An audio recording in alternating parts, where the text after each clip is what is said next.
Big বসের এই সিজনে কত আয় করছেন সালমান খান? শুরু হয়েছে ভারতের জনপ্রিয় রিয়ালিটি শো বিগ বসের নতুন সিজন। বিগ বস ১৮-র এবারের সিজনের সঞ্চালকের দায়িত্বে রয়েছেন জনপ্রিয় বলিউড মেগাস্টার সালমান খান। নতুন সিজনে উপস্থাপকের দায়িত্ব পালন করতে তিনি এবারও নিচ্ছেন আকাশছোঁয়া পারিশ্রমিক। ভারতীয় সংবাদমাধ্যম টাইমস অব ইন্ডিয়ার প্রতিবেদন থেকে জানা যায়, গত সিজনগুলোর তুলনায় এবার আরও বেশি পারিশ্রমিক নিয়েছেন সালমান।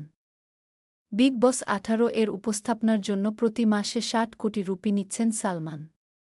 প্রতি সপ্তাহে ২টি করে পর্ব হলে মাসের সর্বমোট ৮টি পর্বের উপস্থাপনা করবেন সালমান।